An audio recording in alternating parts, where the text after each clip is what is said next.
There is a moment, just before everything breaks. When nothing seems wrong, the screens glow green, markets climb. Headlines speak in the language of confidence growth, expansion, resilience. In glass towers, decisions are made with quiet certainty. On crowded streets, people move with the rhythm of normal life. Cafes hum. Laughter spills into the night. The system is not just functioning, it is thriving. And that is precisely the problem. Because history reveals a disturbing paradox. Civilizations do not collapse when they are weakest. They collapse when they appear strongest. Cut to silence. Not gradual decay, not a slow unraveling, but a sudden shift. The same streets, now empty. The same buildings, now abandoned or repurposed. The same institutions, now questioned or gone entirely. What once felt permanent becomes fragile. What once felt inevitable disappears. How does something so vast, so complex, so powerful, vanish almost overnight? This is not a story of failure. It's something more unsettling than that. It's a pattern, across centuries, across continents, across entirely different systems, empires. Economies, civilizations' collapse has never been random. It has never been unpredictable. In fact, it has always followed the same quiet script, not loud warnings, not dramatic alarms. Whispers, 3 of them. They appear early, they grow slowly. They remain almost invisible, hidden beneath progress, masked by success, ignored by those who benefit most from the illusion of stability. And by the time they are undeniable, it is already too late. A graph peaks. A leader reassures. A crowd celebrates. And somewhere beneath it all, something is breaking. The unsettling truth is not that collapse happens, it's that it always leaves clues. The unsettling truth is that people have seen these signs before, felt them, even but dismissed them, not because they were irrational, but because the system itself made those warnings feel impossible. Because when everything around you signals strength, weakness becomes unthinkable. That is the illusion, and it is powerful, stronger than logic, stronger than history, stronger even than fear. Which leads to a question that should not be comfortable. If the warning signs have always been there, why does no one see them in time? Or perhaps more disturbing, what if they do? What if the real reason collapse repeats itself as not ignorance, but something deeper, something embedded within the system and within us? Because the same forces that build civilizations may also be the ones that blind them. The same confidence that drives growth may suppress doubt. The same stability that creates comfort may conceal fragility, and the same systems designed to protect us may quietly accelerate the very collapse they were built to prevent. So the question shifts. This is no longer about the past, it's about the present, because if collapse follows a pattern, and if that pattern never changes, then we are not simply studying history, we are standing inside it, right now, at a point that feels stable, familiar, controlled. But what if that feeling is the signal? What if the strength we see is not proof of resilience, but a reflection of something building beneath the surface? Something silent, something predictable, something that has happened before and will happen again, unless this time we finally understand the pattern. To see it, we have to go back not to the collapse itself, but to the moments just before it, because that is where the truth hides. Before every collapse, there is a moment of absolute certainty. In ancient Rome, the empire stretched beyond imagination. Roads connected continents, wealth flowed through its veins. Its power felt eternal not just to its citizens, but to its rulers. Expansion was not seen as risk. It was seen as destiny. And yet, beneath the marble and military might, something subtle was shifting. Not war. Not invasion. Complacency. The belief that the system had outgrown collapse itself. Centuries later, the same illusion reappeared, this time in a different form. In the late 1920s, America stood at the peak of economic optimism. The stock market soared. Innovation accelerated. Wealth expanded. Economists began to speak a new language, suggesting that the old cycles of boom and bust had been tamed. A new era, a permanent stability. And then, 1929. The crash did not come from nowhere. It came from a system that believed it was immune. That is the first pattern at the peak of every system. People stop fearing collapse not because the system is stable, but because it appears to be.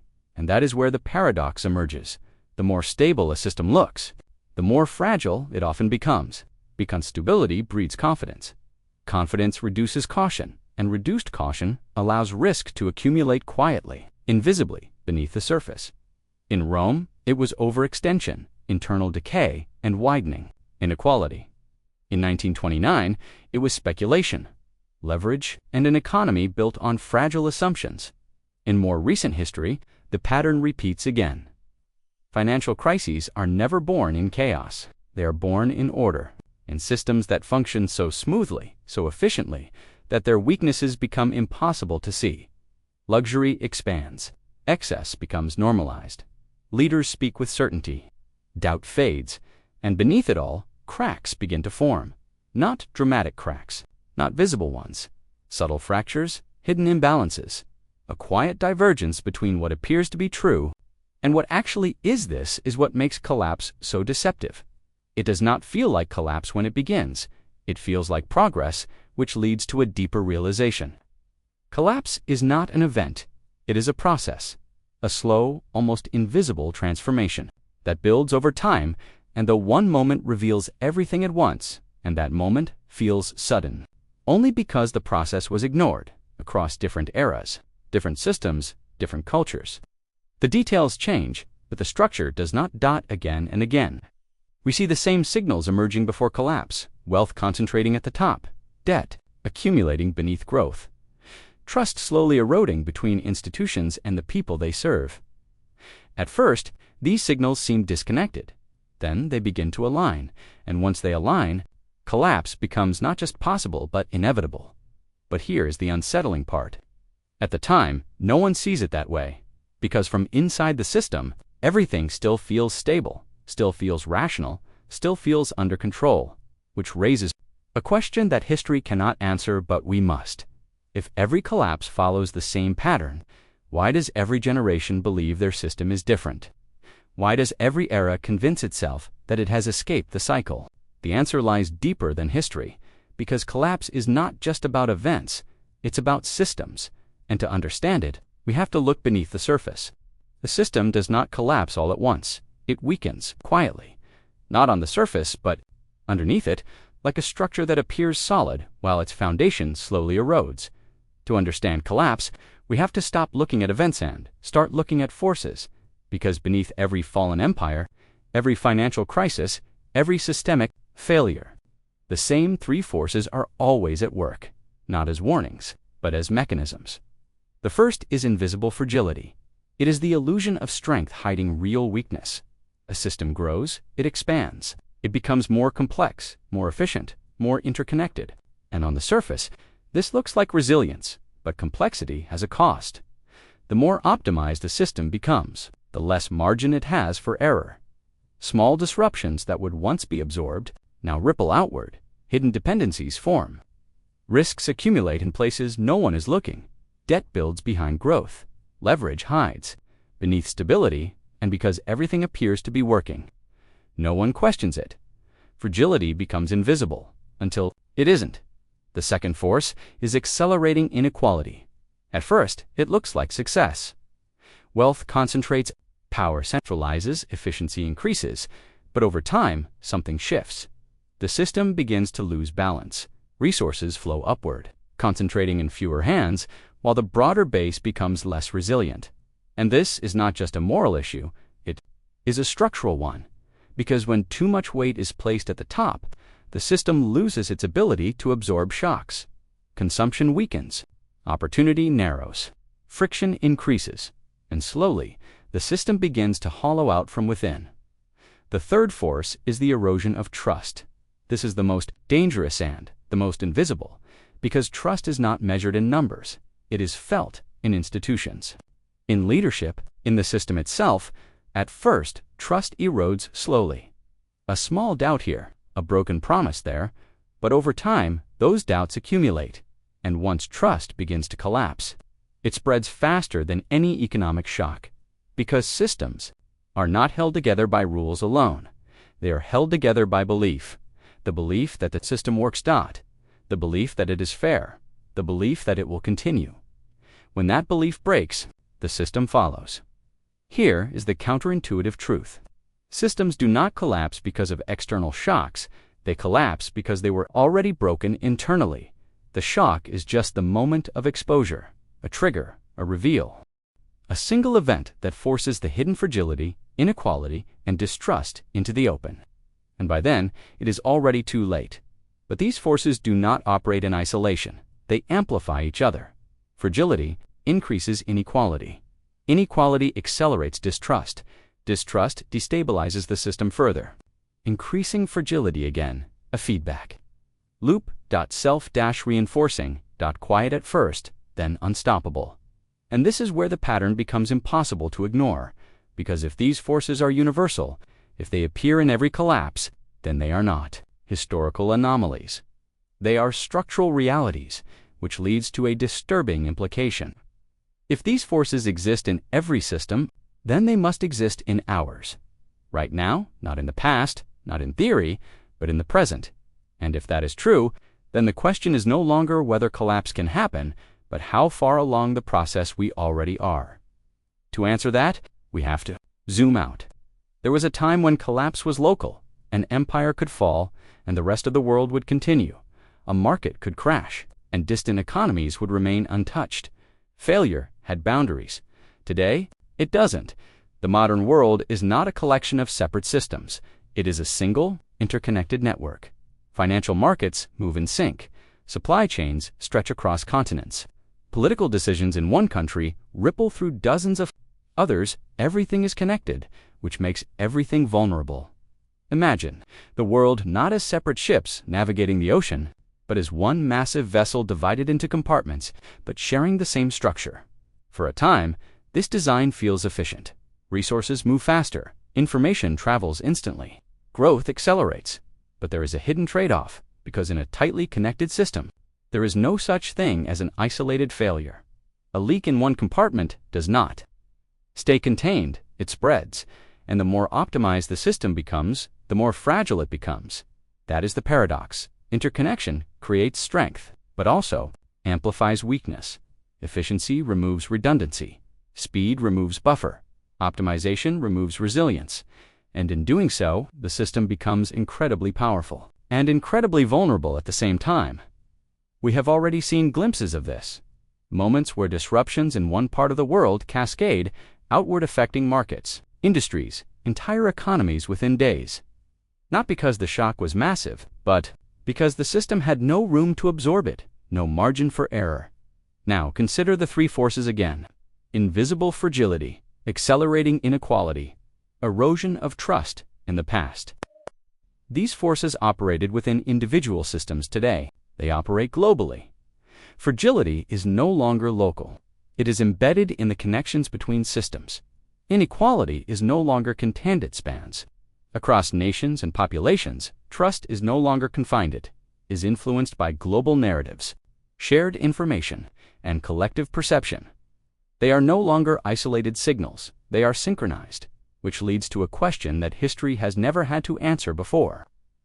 What happens when collapse is not local, but global, not slow, but instantaneous, not contained, but systemic?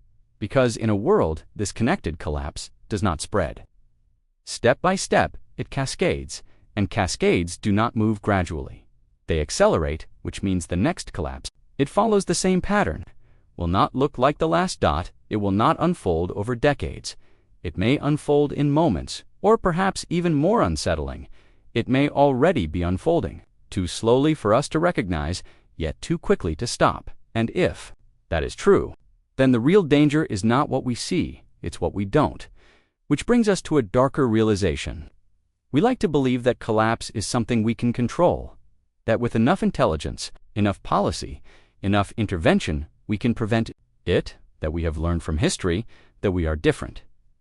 But what if that belief is part of the problem? Because the systems we trust to stabilize crisis governments, central banks, institutions, do not eliminate risk. They move it, they delay it, they transform it into something less visible, but more dangerous. This is the paradox. The more we try to control collapse, the more uncontrollable it becomes. Consider what happens in a crisis. Markets falter. Systems strain. Fear begins to spread. And then intervention arrives, liquidity is injected, policies are adjusted, confidence is restored, the system stabilizes, but only on the surface, because the underlying issues, the fragility, the inequality, the erosion of trust are not resolved. They are absorbed, pushed forward, made larger, like pressure building behind a wall that appears intact. Each intervention prevents immediate collapse, but increases long-term instability. Each rescue reinforces the belief that collapse will not happen, which encourages even greater risk-taking. And over time, the system becomes dependent on intervention, not stable but sustained, not resilient but supported, until the moment when support is no longer enough. And when that moment comes, the collapse is not smaller, it is larger, more complex, more destructive, because it has been delayed, compressed, intensified, which leads to a darker possibility. What if collapse is not a failure of the system? What if it is a feature, a reset mechanism, a way for systems to clear imbalances that cannot be sustained indefinitely, because every system that grows without limits eventually reaches a point where correction is unavoidable. But humans resist correction. We smooth it, we delay it, we suppress it, and in doing so, we transform small corrections into large collapses. This is not just economic, it is psychological. We fear short-term pain, even if it prevents long-term catastrophe. So we choose stability, even when that stability is an illusion, which raises a chilling question. What if the warning signs are not being ignored? What if they are being seen, but deliberately suppressed? Because acknowledging them would require change, and change threatens those who benefit from the system as it is. So the signals remain quiet, persistent, growing, and the system continues, appearing stable, functioning normally, moving forward, until it doesn't. And when it stops, it won't feel like a surprise. It will feel like something that had been building all along. Which brings us to the present and the future. Look around, not at the headlines, but beneath them, at the structure, at the patterns that do not announce themselves, but quietly repeat. Debt continues to rise not as a crisis, but as a norm. Inequality expands not as an anomaly, but as a trend. Trust fluctuates not in sudden breaks, but in gradual erosion. Individually, each of these can be explained, justified, managed, but together they begin to form something familiar, not identical to the past, but structurally similar. And that is what makes the future so uncertain, because the next collapse will not look like the last. It will not follow the same script. It may not even be recognized as a collapse until it is already deep underway. This is the paradox.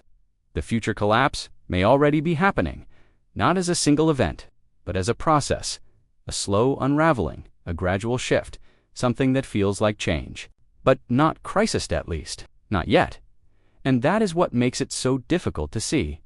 Because we are not looking for slow collapse, we are looking for sudden collapse, for dramatic moments, for clear signals.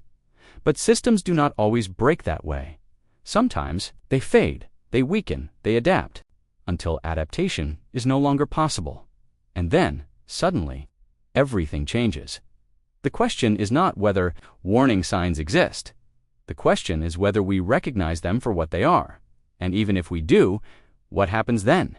Can collapse be avoided? Or is awareness itself part of the cycles, something that arrives too late to change the outcome? History suggests an uncomfortable answer, but history does not determine the future. It only reveals patterns, and patterns can be understood, which leads to the final layer of this story. Not systems, not history, but us. There is something deeply human about collapse, not just in how it happens, but in why it is so often ignored. We are pattern-seeking creatures. We search for meaning, for repetition, for signals that help us understand the world. And yet, we are blind to the patterns that matter most, because they do not feel urgent. They do not demand immediate attention. They unfold, slowly, quietly, outside the boundaries of what we are wired to notice. This is the paradox. We are designed to survive immediate threats, but not slow ones. A sudden danger triggers action. A gradual risk invites denial. We normalize what we see. Every day we adapt to it. We accept it until it becomes invisible. and by the time it becomes visible again, it is too large to ignore. But too late to stop. This is not a failure of intelligence. It is a limitation of perception, of psychology, of how we experience time.